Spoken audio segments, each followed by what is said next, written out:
Hey, everybody. Welcome to Tippy Talk. My name is Tippy Felsenstein, and today I'm here with Mitchell Raff with an amazing book that he just wrote. And I'm going to show you the book because I happen to have it available. Also, an award for the book. So let me first show you what the book looks like. There it is. Can you see it? Yes, Can you see it? Okay, so that means everybody can see. That's the cover of the book that we're going to be talking about. But I also found out that the book has already won at least one award. And there it is, winner of award. And have you gotten any other awards for it? I have. Yes, I've won several awards, and they all can be seen on my website, which Awesome. is mitchellraff.com. MitchellRapp.com, exactly. But he's the author of a book, Little Boy, I Know Your Name. And basically, the book is about the ripple effect or the second generation effect of the Holocaust survivors. And welcome to Tippy Talk, Mitchell. I'm really excited to have you here. I love what you did, and I don't know how you were able to expose such personal wounds that you had, but I know it takes a lot of courage, and I know it took a lot of pain. So thank you for that. Thank you for acknowledging. What was it that made you want to write a book like that, telling your story? So throughout my whole life, I've been told you should write a book. You should write a book, and I said, okay, yes, maybe one day. And about 7 years ago, I was with a friend of mine that I met. One day, she says to me, "Ya Allah, Menachem," my name in Hebrew. She says to me, "You should write a book," because I was always sharing parts of my life with her, not to create that response, but I was feeling very close with her and my history. And I said, Liara, do you know how many times I've heard that throughout my life? And I said, I'm so tired of hearing people tell me that. I said, what is my story is like everybody else. Everybody has a story in life. So I decided not to write a book because I didn't think there was anything to write about. And she said, well, if you're not going to write it for yourself, you should write it for your son. And during that time, my son was in a very precarious situation with his life. And I thought, she got me. Like, I mean, at that point of 60 years worth of you should write a book to you're absolutely right. I will. And so I started. That was approximately 7 years ago. Yes, if you want to find out about his son, maybe it's a good idea to read the book because that's a story all by itself. I'm sure you can write a book just about your story with your son. But does this book start from the day you hear "Little Boy, I Know Your Name"? Little boy, I know your name was the first words that came out of my mother's mouth that I ever heard from her. Was that Those the are the first time you even knew she existed, or that? yes, the first time I knew she existed, and it was the first time that I've ever heard her name or her voice. Little boy, I know your name. I turned my head. I looked at her a little perplexed, and then she continued to say a few more things to prove that she knew something of my life. And I was shocked. Meeting my mother, I remember distinctly where I was and how I turned my body, my head, when I heard this voice behind me. Little boy, I know your name. And I'm like, what? So again, she said a few more things, and then I realized that she was, of course, at the age of 40, you're naive, but I knew that she was. I believed in what she said based on the fact that she knew other people's names in my life at that time.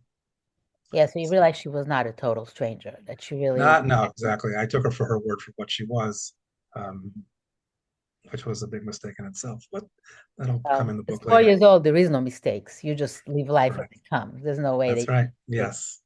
the mistakes we make is as adults, and that's already sometimes not even under our control. And Yeah. it's a great title for the book, and Thank it's a great thank way you. to start the story because basically what you're saying is before that your life was pretty much secure and basically happy. Yeah.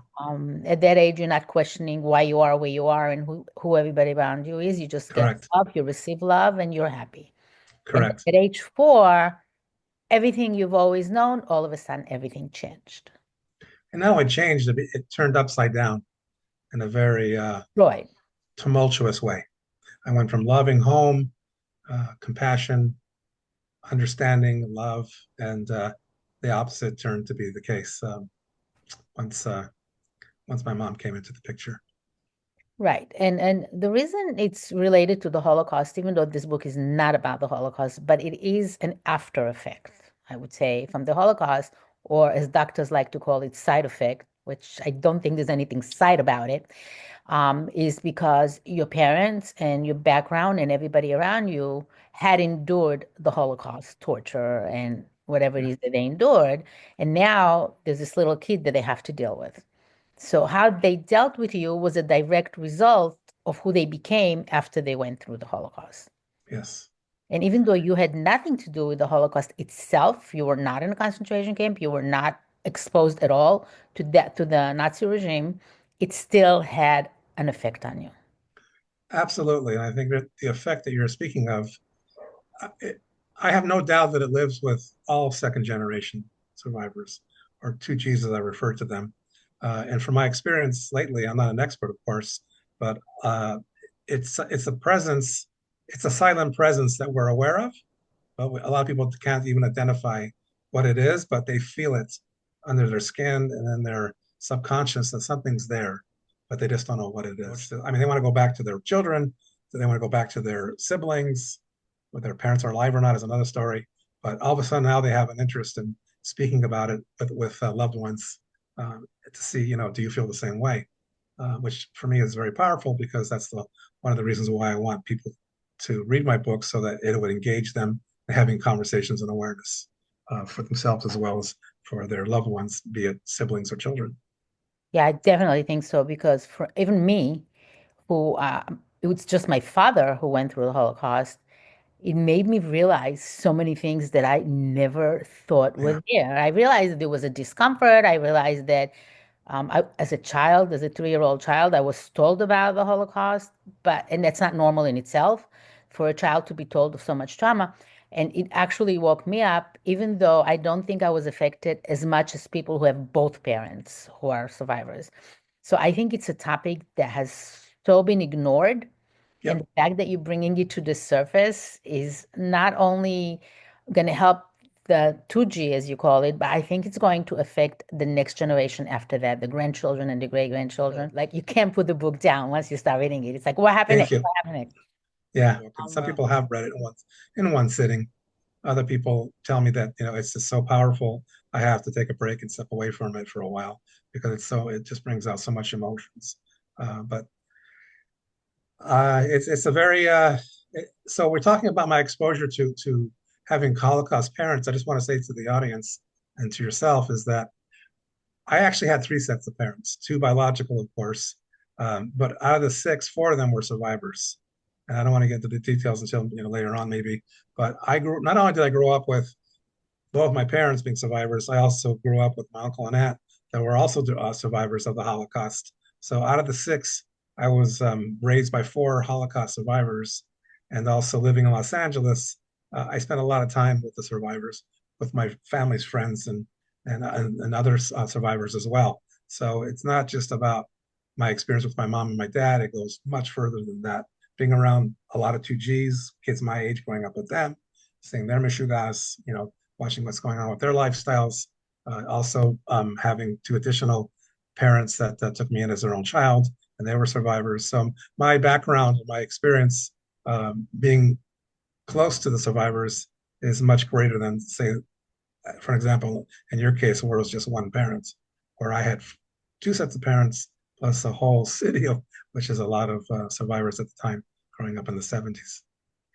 right. So for those of you who don't know what Mishugas is, it's craziness. And for those of you who know what it is, then you know what it is. So who was your original first set of parenting? My original set was my mom. She went by the name of Jose Gisela. You mean she My actually father, gave birth to you? That's what you mean? yes, that's my biological mother. Mhm. And I was born and raised in Los Angeles. She was from Poland. My father was also raised in Poland, and his name was Moishe or Mac, whichever you prefer, depending on what country you're in. And they met in Israel in 1958, married in Israel. My dad went looking for a bride while living in Los Angeles, couldn't find one, so he went to Israel, uh, and he had a matchmaker meet four different women at the time. Chose my mom, They get married while he's there because he's on a mission, accomplishes his mission. Also, my mom is conceived, so she's pregnant. My father returns to Los Angeles, and he's frantically working on the paperwork to get her to be able to come to the States. And I was born January 19th of 1959. So most of her pregnancy was living in Israel with my uncle and aunt, Rishka and Yosef, and then my parents divorced after about a year and a half. So you were actually born in Los Angeles, I made it just in time. Yes. born here. Yeah, I And was born so, here. when you were born, did she give you up for adoption or So my parents, as I said, divorced when they were a year and a half old. when you were a year And and a half? So I'm sorry, you I, were with both parents for a year and a half. I was, yeah, more or less a year and a half. My mother couldn't, was not happy with my dad. And my dad said to me, no matter what I did, I couldn't make her happy. So she was emotionally disturbed from her experience from the war. And it was uh, an incorrigible situation for him. So they divorced. Um, she eventually said that she's willing to give up custody of me because she wasn't able to take care of me emotionally, financially. I was put up for adoption for a short time, and by my mom's wishes, she agreed to that. And Sally and Issa came one day to visit me, again at the age of 4.5, approximately 5, give or take. And they came to visit me at the orphanage, saw me sitting there, spent a little time with me. And as they were walking away, Sally turned her head to do a final glance and saw me sitting there with my head down, sad and pouting or crying. And this is what Sally told me. And she turned to her husband, my uncle Issa, and said, "Look at him, look at the boy. We got to do something." And from that point on, they decided to get a hold of a social worker and work out some of arrangements with my dad and my mom, so that they can have custody of me and take me in as their own. As Sally and Issa never had children of their own due to Hitler. He did sterilize a lot of Yeah, people. I don't, again, I But didn't we don't ask. know specifically I who. don't know, but I know that they were definitely wonderful people, and they deserved to have a child or children, and they weren't able to, and there was an opportunity to adopt me or bring me into their loving home, and that's exactly what they did. So So it was a between the perfect. age and 1.5 and 4 or 4.5 until they came to pick you up, you were in an orphanage? I don't know how long I was in the orphanage. It's hard to say because I remember living with Sally and Issa, and I have a picture of myself with them at the location where I was at that age. And when I met my mom for the first time, I was living with my uncle and aunt, which was not far from where she came to visit me. So whether I was in an orphanage for a year and a half, or I mean, honestly, I would be guessing because I don't know. Is that you were born, you went to an orphanage, and then your aunt and uncle kind of adopted you and picked you up from the Correct. orphanage. And Yeah, they adopted me. that's a lot of information already. That's fine. It is. It is. Yes. So I'm full of information. so you went from the orphanage, I mean, you went from your uncle's house, and then your mom shows up and tells you that she knows you, and then from there, you're taken away to your mom. And that's basically the transitions that you went. In a nutshell, yes. And then the story really basically takes off from when your mom picks you up, what you go through, how you grow up, and everything that happens, which is very, very emotional and very touching relationship of a little boy like really trying to figure out what's going on and why is it happening and unable to do anything about it because kids cannot do Helpless. right, totally helpless. Absolutely. And the sad thing is that so many people have gone through very similar kind of life, which they had no control over, and it was over something they didn't even know Now why. I feel that I'm the mouthpiece of the 6 million that were murdered during the Holocaust.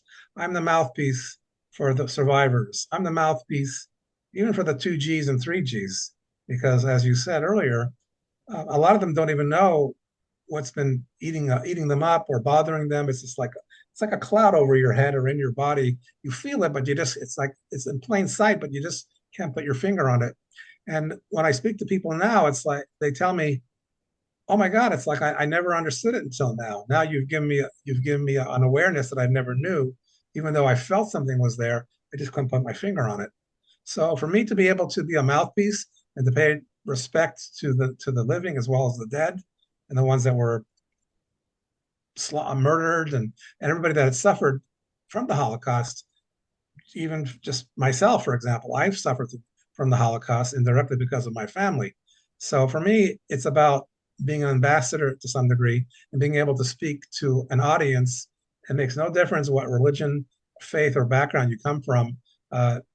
This is history that's being still kept alive by conversation, by awareness. And that's what my goal is. And this is why I do what I'm doing now. But had you asked me 6 years ago, or 25 years ago, or 40 years ago, I would tell you there is no chance in hell am I ever going to be a writer or an author for that matter, and then find out that I'm in front of an audience speaking about my story. Speaking about my story is one thing. Speaking about my story as an author of a published book, not in a million years. Right. And, So and for that, we have to acknowledge Leora because you did mention her. I don't know anything about her, but she did encourage you and she did help you write the book. And we have to encourage the fact, we have to mention the fact that, yes, she deserves the credit for that. This book will definitely give you something to think about, especially if you are a child of people that have suffered during the Hitler regime, during the so called Holocaust or genocide, whatever you want to call it. Because one of the things that it did to me, since my entire family was murdered and wiped out, it actually made me realize a lot of the discomfort that I've had with my life that I didn't really know where it came from. So if anyone in your family is one of those people that came out alive from that slaughterhouse, then you will find that there are things that you are not aware of and that you are part of it. So reading this book it's a great story, of course, but it's also an eye opener. It's also information that everybody needs to know. Yes, we know about post traumatic stress disorder from any kind of trauma. So it's not specifically trauma from the Holocaust, but this trauma was on a personal level, on a community level, and on the national level, and on the international level. There were a group of people that were all under attack, under a brutal attack, and they were tortured, those who got caught within it. They were raped, murdered, abused, watched other people being murdered, made to participate. The trauma is not even describable in words. Post traumatic stress disorder is horrific in itself, but imagine if it's also on a national level. So it is something that is real. It's something that an entire second generation is suffering from, and it won't stop unless we become aware of it and we address it and we stop that trauma once and for all so that it doesn't continue from one generation to the next, to the next, to the next. So I hope you enjoy this. Part two will be coming up soon. I encourage you to go get the book Little Boy, I Know Your Name by Mitchell Raff. There's many resources, many places that you can get it. And I'll see you on the second part of the interview. My name is Tzipi Felsenstein here talking to Mitchell Raff on Tzipi Talk. If you wish to hear more and want to hear the second part, it would be great if you subscribe. I do need more subscribers, obviously, so it would be wonderful to have that. Also, if you hit the bell, then you will also be notified when I post the second half. We may even have a third or a fourth part if we don't cover enough. But also, if you have questions or a personal story that you want to share or some input in context with this idea and this topic, then I also encourage you to contact me and let's talk. We probably also will do a private session where you can ask questions to Mitchell directly, but that will come after we do all the parts and finish up the story. Looking forward to hearing from you, hoping to see you subscribe, appreciate you, and most important, looking forward to your feedback.